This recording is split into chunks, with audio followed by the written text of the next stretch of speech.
بسم اللہ الرحمن الرحیم یا ایہا الذین آمنوا اتقوا اللہ ولتنظر نفس ما قدمت لغد واتقوا اللہ ان اللہ خبیر بما تعملون۔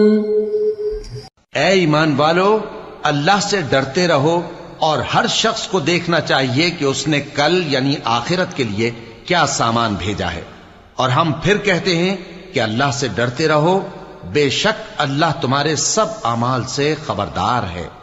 بسم اللہ الرحمن الرحیم، الحمد للہ رب العالمین، والصلاة والسلام على اشرف الانبیاء والمرسلین وعلى آلہ واصحابہ اجمعین ومن تبعہم بإحسان الى یوم الدین۔ قابل صد احترام حضرات شائقین و شائقات سچا پیغام، السلام علیکم ورحمۃ اللہ وبرکاتہ۔ آج کی محفل میراث النبی کے نورانی پروگرام میں آپ کا استقبال ہے۔ اہلا و سہلا مرحبا۔ ہم آپ تمام حضرات و مستورات کا خیر مقدم کرتے ہیں۔ محترم حضرات و خواتین، تعلیم کا آغاز ہو رہا ہے۔ سب سے پہلے آداب تعلیم کا لحاظ کرتے ہوئے تعلیم کی طرف متوجہ ہو جائیں۔ پورے دھیان سے سننا، عمل کی نیت سے سننا اور تبلیغ کی نیت سے سننا، یعنی سنی ہوئی باتیں دوسروں تک پہنچانے کے جذبے سے سننا۔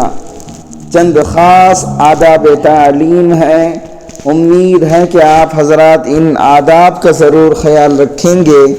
جزاکم اللہ۔ بسم اللہ الرحمن الرحیم۔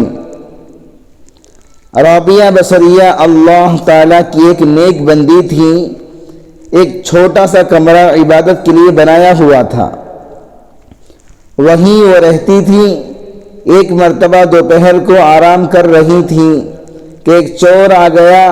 اس نے ادھر ادھر دیکھا اور کوئی چیز نہ ملی تو ایک چادر اس نے اٹھا لی اور لے کر جانے لگا۔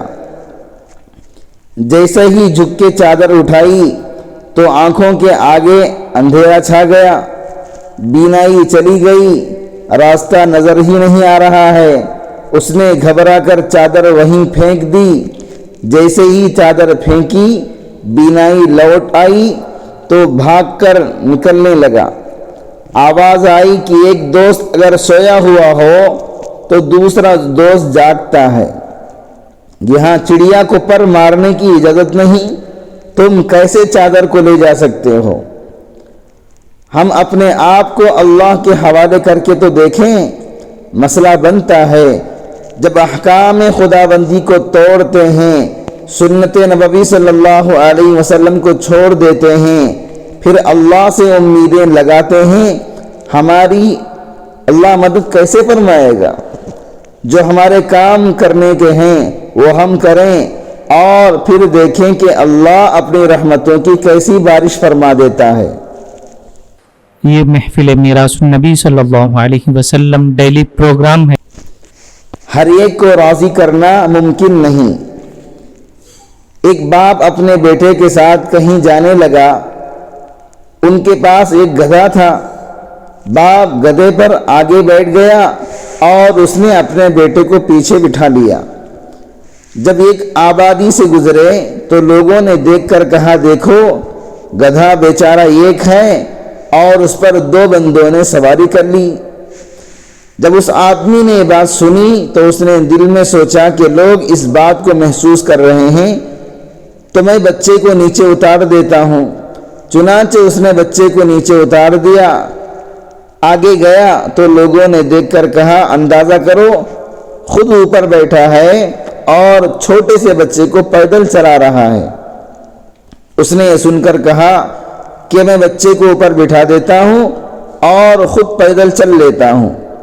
اب اس نے بچے کو اوپر بٹھا دیا اور خود پیدل چلنا شروع کر دیا۔ کسی نے کہا اس کا حال تو دیکھو، گدھے پہ ایک چھوٹے سے بچے کو بٹھایا ہوا ہے اور خود پیدل چل رہا ہے۔ وہ سوچ میں پڑ گیا اب میں کیا کروں۔ بالآخر اس نے فیصلہ کیا گدھے پر کوئی نہیں بیٹھے گا۔ اب باپ نے پیدل چلنا شروع کر دیا۔ کسی نے دیکھا تو کہا یہ بڑے بیوقوف ہیں، پاس گدھا ہوتے ہوئے بھی یہ لوگ پیدل چل رہے ہیں۔ اب وہ اور زیادہ پریشان ہوا، کریں تو کیا کریں؟ پھر اسے ذہن میں خیال آیا کہ ہم گدھے کو اٹھا لیتے ہیں۔ چنانچہ جب وہ گدھے کو اٹھانے لگے تو گدھے نے ان کو ایک دو لاتیں مار بھی دیں۔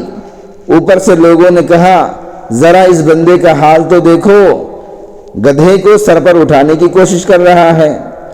آخر میں انہوں نے یہ کہا سچی بات تو یہ ہے کہ ہم بندوں کو کبھی راضی کر ہی نہیں سکتے۔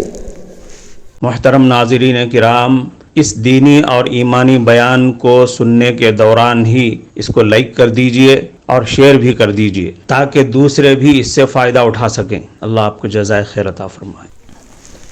دو صحابہ کی درخشندہ مثال۔ دو صحابہ رضی اللہ عنہما انڈونیشیا میں آئے۔ انہوں نے کوئی تبلیغ نہیں کی، کوئی وعظ و نصیحت نہیں کی، کوئی درس قرآن نہیں دیا، صرف دکان کھول لی۔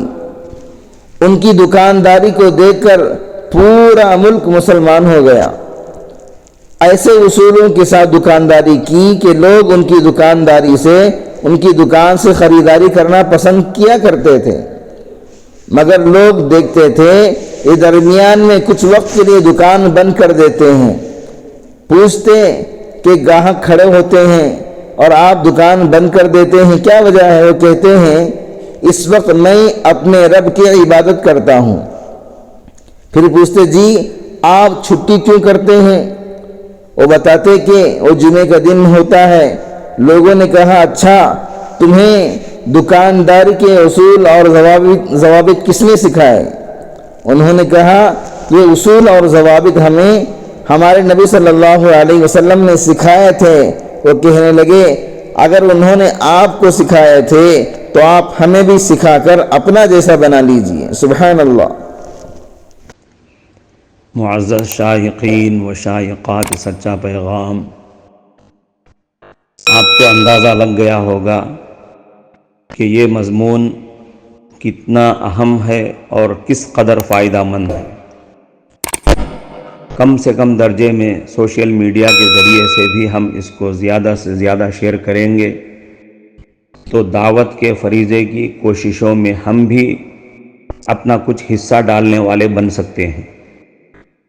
لہٰذا زیادہ سے زیادہ اس کو عام کریں تاکہ پوری دنیا کے ہندوؤں کی غلط فہمی دور ہو جائے اور انہیں یہ زمینی حقیقت معلوم ہو جائے اور وہ اپنے اصل مذہبی لیڈر پیغمبر آخر الزماں حضرت محمد الرسول اللہ صلی اللہ علیہ وسلم کو ماننے پر مجبور ہو جائیں اور کلمہ پڑھ کر آپ کے ساتھ ساتھ وہ بھی جنت میں جانے والے بن جائیں۔